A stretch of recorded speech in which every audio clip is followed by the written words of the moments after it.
Hello दोस्तों, मेरा नाम है ज्ञान चंद्रा। लेटेस्ट इनपुट आया है from the intelligence agency of India कि टर्की जो है वो एंटी इंडिया प्रोग्राम्स को काफ़ी ज़्यादा प्रमोट कर रहा है और टर्की की इन्वॉल्वमेंट जो एंटी इंडिया प्रोग्राम्स में है वो काफ़ी ज़्यादा बढ़ गई है। और इन स्टेप्स को लेकर इंडियन इंटेलिजेंस ब्यूरो ने इंडियन फॉरेन पॉलिसी मेकर्स को वार्न किया है। तो आज इस वीडियो में हम डिस्कस करेंगे क्या है वो स्टेप्स जो टर्की ने लिए हैं एंटी इंडिया कैंपेन के तहत।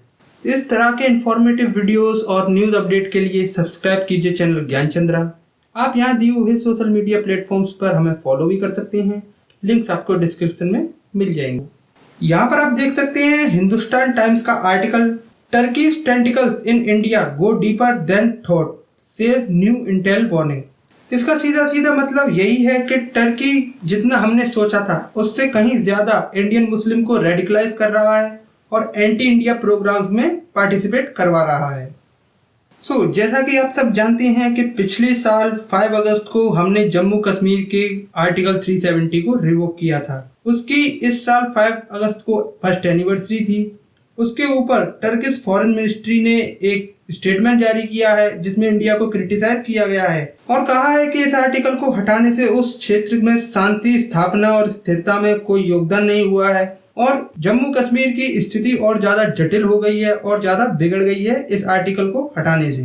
फर्दर वो आगे कहते हैं कि जम्मू कश्मीर को लेके इंडिया और पाकिस्तान के बीच में टॉक्स होने चाहिए और भारत को पाकिस्तान के साथ जम्मू कश्मीर को लेके बात करनी चाहिए। अब यहाँ पर आप देख सकते हैं कि ये जो स्टेटमेंट है एक नॉर्मल स्टेटमेंट कैसे भी नहीं है, ये एक एंटी इंडिया स्टेटमेंट है और इस स्टेटमेंट को आप देख सकते हैं एक कोऑर्डिनेशन स्टेटमेंट की तरह। पहले पाकिस्तान की तरफ से स्टेटमेंट आया जम्मू कश्मीर पे, उसके बाद चाइना की तरफ से स्टेटमेंट आया है और अब लेटेस्ट टर्की ने स्टेटमेंट दिया है। तो ये बहुत ही कोऑर्डिनेटेड तरीके से दिया गया स्टेटमेंट हम मान सकते हैं। इसके अलावा फरवरी 2020 में टर्की के राष्ट्रपति हैं एर्दोगन, उन्होंने अपनी पाकिस्तान विजिट के टाइम पर जो इस्लामाबाद की असेंबली है उसमें लेक्चर दिया था और उसमें कहा था कि जो कश्मीरियों का संघर्ष है उसको उन्होंने कंपेयर किया था ऑटोमन एम्पायर के संघर्ष के साथ वर्ल्ड वॉर 1 के टाइम में। और इंडियन इंटेलिजेंस रिपोर्ट के मुताबिक टर्की बार बार एंटी इंडिया स्टेटमेंट्स जारी कर रहा है। उसके अलावा इंडिया के मुस्लिम्स को कट्टरपंथ की तरफ ले जा रहा है और उन्हें कट्टरपंथी बनाने की तरफ फोकस कर रहा है और ये सब इतने बड़े लेवल पे किया जा रहा है कि पाकिस्तान के बाद अगर किसी कंट्री को हम देखते हैं ऐसे एंटी इंडियन कंट्री, उसमें टर्की का नाम निकल के आता है और टर्की की तरफ से ही सबसे ज़्यादा एंटी इंडिया एक्टिविटीज़ करी जा रही हैं, उनको परफॉर्म किया जा रहा है। तो क्या है वो स्टेप्स जो टर्की द्वारा लिए जा रहे हैं इंडियन मुस्लिम्स को रेडिकलाइज करने में, उनको कट्टरपंथी बनाने में? तो सबसे पहले निकल के आता है कि टर्की एक स्कॉलरशिप प्रोवाइड कर रहा है कश्मीरी मुस्लिम बच्चों के लिए और इंडियन मुस्लिम बच्चों के लिए भी, और ये सब किया जा रहा है स्टेट स्पॉन्सर्ड एनजीओज की तरफ से। इंडियन इंटेलिजेंस रिपोर्ट ये भी कहती है कि जो टर्किश एम्बेसी है इन दिल्ली वो उन इंडियन एनजीओज के साथ भी कांटेक्ट बना रही है जो इंडिया में रहकर ही एंटी इंडिया प्रोपेगेंडा चला रहे हैं। यहाँ पर नोट करने वाली बात ये है कि जितने भी ये सारे एनजीओज हैं, जो भी ऑर्गेनाइजेशंस हैं, उनके डायरेक्ट कांटेक्ट हैं विद टर्किश गवर्नमेंट और आईएसआई। यहाँ पर मैं आपको कुछ एनजीओज के नाम बताता हूँ एज एन एग्जांपल। पहला नाम निकल के आता है टर्की यूथ फाउंडेशन। ये काफ़ी एक प्रोमिनेंट एनजीओ है, इसका काफ़ी प्रभाव है in Turkey as well as in India और इसके जो स्टेक्स हैं उनमें एर्दोगन के बेटे हैं उनका भी स्टेक है। इसके बाद है प्रेसिडेंसी ऑफ टर्क्स और काफ़ी अदर एनजीओ जिनकी लिस्ट आप स्क्रीन पर देख सकते हैं। तो अब यहाँ पर क्वेश्चन ये राइज होता है कि टर्की इतनी ज़्यादा प्रो इस्लामिक एक्टिविटीज़ को क्यों प्रमोट कर रहा है? तो एक्सपर्ट्स का मानना है कि एर्दोगन जो कि 18 सालों से टर्की में पावर में हैं, वो ये बात समझ चुके हैं कि वो मुस्लिम वर्ल्ड के लीडर के रूप में उभर सकते हैं और मुस्लिम वर्ल्ड के लीडर बन सकते हैं। इसी के तहत एर्दोगन की जो महत्वाकांक्षा हैं वो काफ़ी बढ़ गई हैं एट द इंटरनेशनल लेवल। अभी तक Saudi Arabia as a Muslim leader country के रूप में सामने आता था, पर हाल ही के कुछ दिनों में उनकी यूएसए के साथ नज़दीकियाँ, इसके साथ ही इंडिया और सऊदी अरेबिया और संयुक्त अरब अमीरात, इनकी भी काफ़ी नज़दीकियाँ हो गई हैं mostly in the last 5 years हमने देखा है कि मोदी एडमिनिस्ट्रेशन ने काफ़ी अच्छे रिलेशंस मेंटेन किए हैं with the Saudi Arabia and UAE.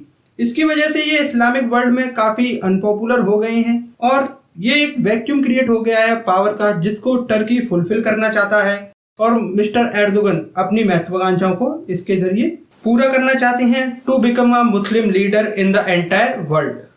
और जो पाकिस्तान है वो केवल इस सब का फायदा उठा रहा है और टर्की का साथ दे रहा है।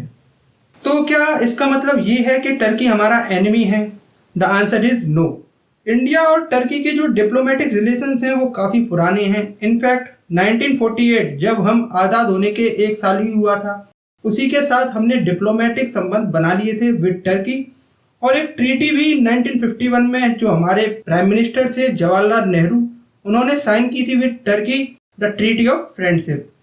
पर फ्रॉम द 1951 इस ट्रीटी के साइन होने के बावजूद भी शुरू से टर्की प्रो पाकिस्तान रहा है। उसने हमेशा पाकिस्तान को ही सपोर्ट किया है, उसका ही साथ दिया है। खास करके जम्मू कश्मीर के मैटर में उसने ओपनली पाकिस्तान का साथ दिया है और उसके लिए स्टेटमेंट्स जारी किए हैं। पर इसका मतलब ये नहीं है कि टर्की हमारा एनिमी है। इंटरनेशनल रिलेशंस में कोई भी परमानेंट एनिमी या फ्रेंड होता नहीं है, केवल परमानेंट इंटरेस्ट होते हैं। और हाल ही के टाइम में हमने देखा है कि हमारा टर्की के साथ ट्रेड जो है वो 8.6 बिलियन डॉलर्स पर पहुंच चुका है इन 2018। और इंडिया की मोर देन 150 कंपनीज हैं वो टर्की में वेल इस्टेब्लिश्ड हैं, जिसमें हम नाम ले सकते हैं महिंद्रा एंड महिंद्रा का, टाटा मोटर्स का, और ये भी काफ़ी सारी कंपनीज हैं जो वेल मेंटेन्ड हैं, वेल एस्टेब्लिश्ड हैं इन टर्की। टर्की इस तरह के स्टेटमेंट्स जारी कर रहा है क्योंकि वो एक हार्ड बॉल खेलना चाहता है और मुस्लिम वर्ल्ड का लीडर बनना चाहता है। इसके अलावा इसका कोई और मतलब नहीं निकालना चाहिए। इस टॉपिक पर मेरे व्यूज़ यही हैं कि इंडिया को इन सब से दूर रहना चाहिए। केवल कुछ स्टेटमेंट्स जारी करने से कोई हमारा कंट्री एनिमी नहीं बन जाता। इसके बाद हम जो पश्चिम एशिया में अपने फ्यूचर को देख रहे हैं, वहाँ पर टर्की, सऊदी अरेबिया, ईरान और इजराइल हाल ही के दिनों में काफ़ी अच्छे प्लेयर्स बन के उभरे हैं। तो हमारे सऊदी अरेबिया, ईरान और इजराइल से पहले से ही काफ़ी अच्छे संबंध हैं और हमें टर्की के साथ भी अपने संबंध नहीं बिगाड़ने चाहिए, क्योंकि हमको अपना फ्यूचर सिक्योर करना है और इंडिया की इकोनॉमी को आगे बढ़ाना है। So this is my view on this topic. इसी के साथ वीडियो खत्म करते हैं। वीडियो देखने के लिए आपका बहुत बहुत धन्यवाद। आपका दिन शुभ हो।